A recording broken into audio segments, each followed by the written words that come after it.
Hi, this is Anita from the Dusty Roads podcast.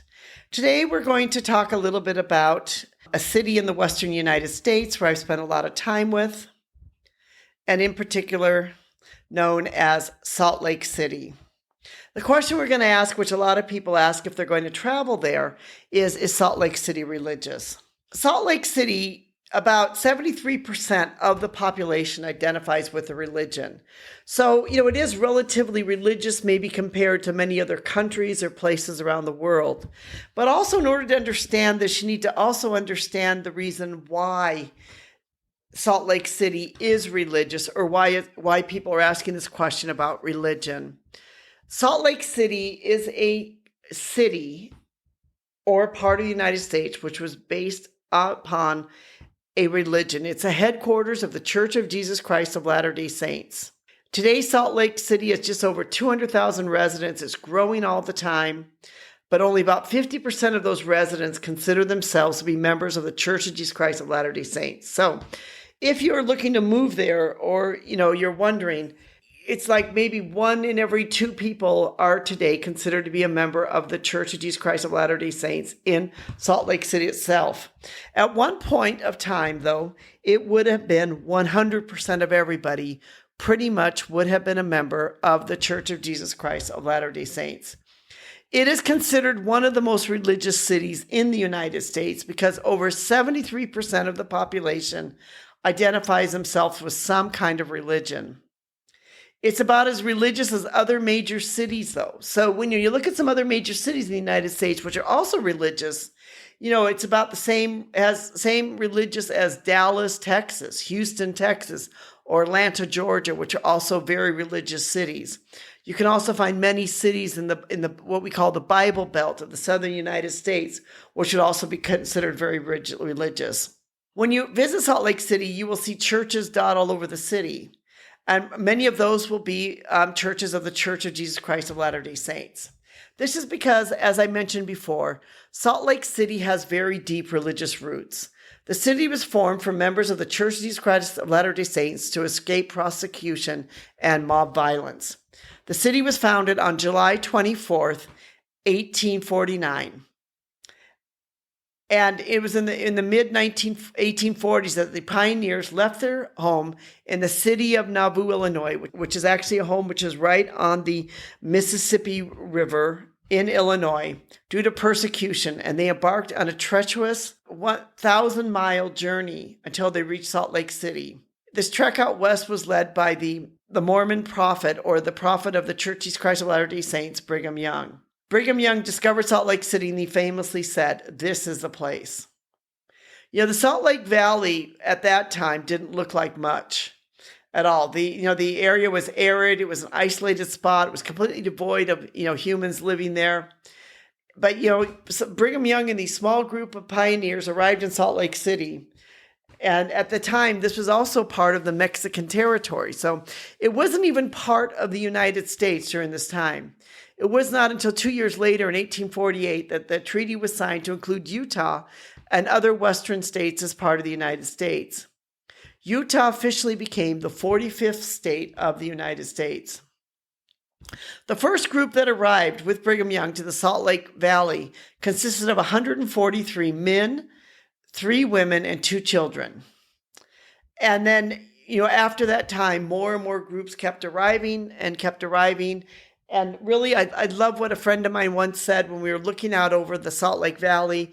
And I said, "Oh, this is so beautiful," because Salt Lake really is a very beautiful place. You've got the mountains, you've got this valley below, you've got these very nice streets that are laid out in this grid pattern.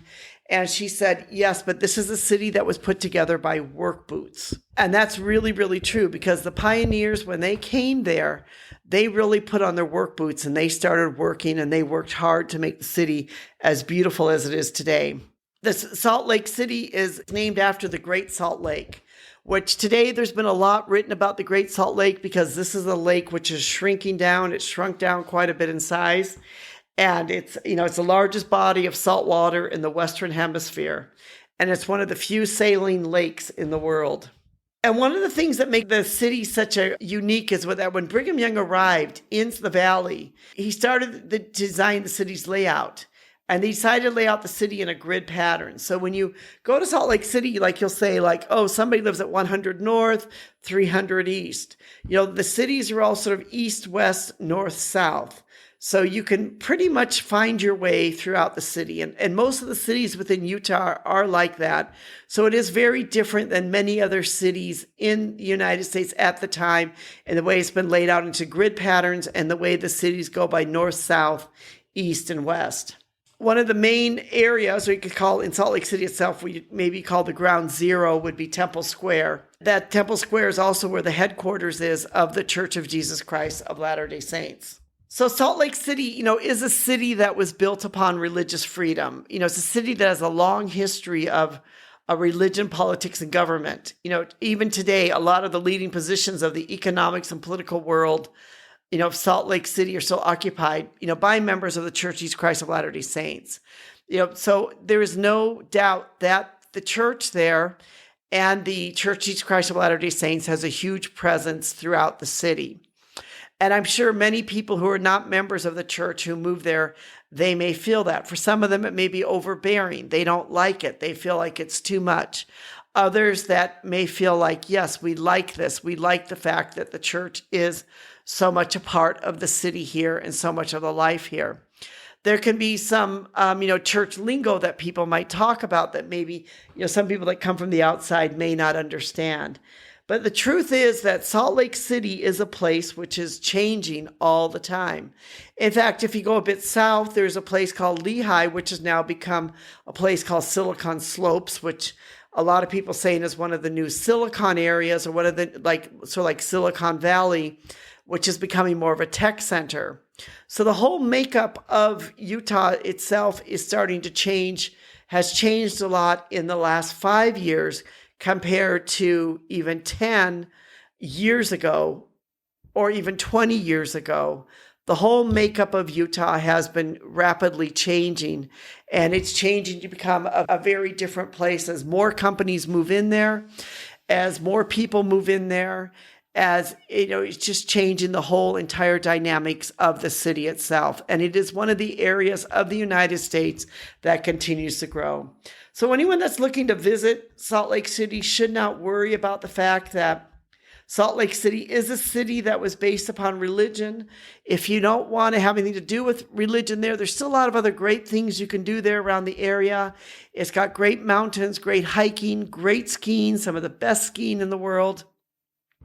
It's a great outdoor city. You can still drive down to places like, the southern part of Utah, Zion's National Park. There's a lot of great national parks there. So Salt Lake City itself still has a lot of great things to do, and there's still a lot of great things to see and to explore. And it is actually a really great city to go visit. This is Anita from the Dusty Roads podcast. We hope you've enjoyed this and that you'll take the chance and opportunity to go visit Salt Lake City. I have personally spent a lot of time there. I have not lived in the city itself. I have lived south of Salt Lake City in a place called Provo, Utah, when I was attending school there at Brigham Young University.